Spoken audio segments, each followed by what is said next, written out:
regretted creating them. He was so upset that he decided to wipe out humans, animals, and even birds from the face of the earth. However, Noah was an exception because he found favor with God. Genesis 6:5-8. Genesis 6:5-8 describes how wicked people had become before the flood. Their thoughts were continually evil, which saddened God. So he decided to destroy everything he had created, except for Noah and his family, because Noah was a good man. Before the great flood, there were giants on the earth. These giants, known as Nephilim, were born from the relationship between spirit beings and human women. The sons of God could be demons, rebellious angels, or demon-possessed men, while the daughters of men were human women. Jude 6 talks about angels who rebelled against God and were punished. These angels, filled with lust, cohabitated with human women, resulting in offspring called Nephilim. However, God didn't allow these beings to have full control over the earth. The world before the flood was full of corruption, violence, and darkness. People's thoughts and intentions were continually evil, which saddened God. He chose Noah, a righteous man, to build an ark to save himself, his family, and the animals from the impending flood. God decided to end the wickedness by sending a great flood. He instructed Noah to build an ark to prepare for this catastrophe. Despite the enormity of the task, Noah obeyed God's instructions. Noah's task was monumental. He had to build a massive ark, about 450 feet long, 75 feet wide, and 45 feet high, to save himself, his family, and the animals. This task must have been daunting for Noah, but he faithfully followed God's instructions, putting Noah's ark size into perspective. To understand the enormity of Noah's ark, let's compare it to things we're familiar with today. A football field is usually about 360 feet long. Noah's ark was 450 feet long, which is longer than a football field by an extra 90 feet, roughly the length of another quarter of a field. That's pretty huge. For the width of the ark, think about a standard basketball court, which is about 50 feet wide. The ark, however, was 75 feet wide, equivalent to 1.5 basketball courts side by side. You could play a pretty big game on that. Now imagine a 4-story building. Each story is usually about 10 to 12 feet tall. The ark was 45 feet high, as tall as a medium-sized apartment building. So, Noah's ark was like a super long football field, 1.5 basketball courts wide, and as tall as a small apartment building.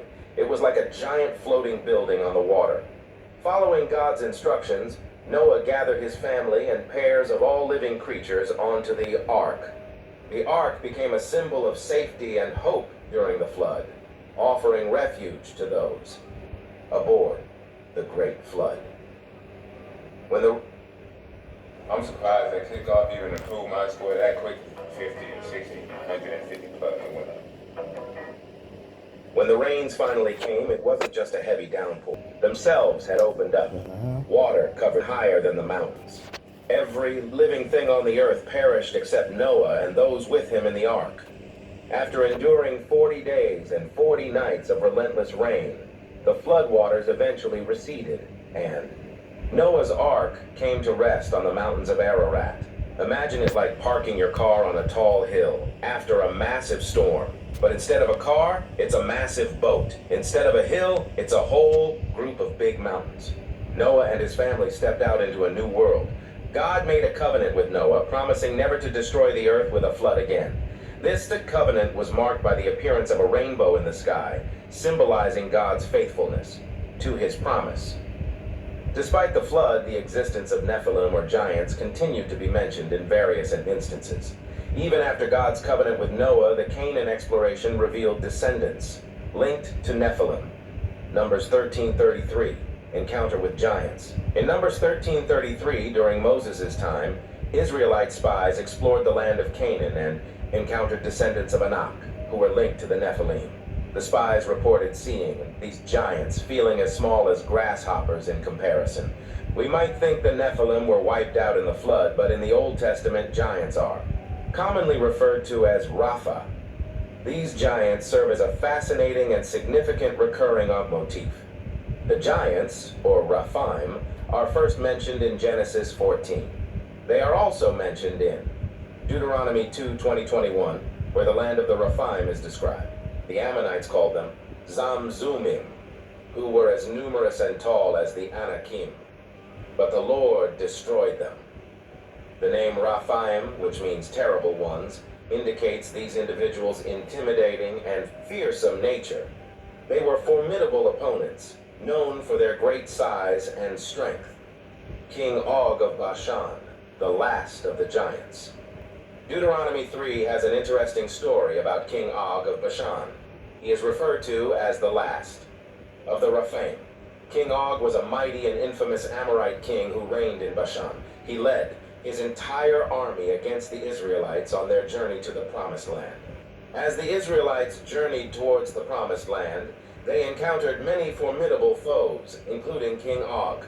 He fought fiercely against them, leading his entire army into battle. The Israelites were terrified because of Og's reputation. Despite their fear, God assured Moses that he had delivered King Og into their hands, along with his entire army and his land. Under Moses' leadership, the Israelites faced King Og and emerged victorious. According to the biblical account, King Og ruled over 60 different walled cities, all of which were eventually conquered by the Israelites.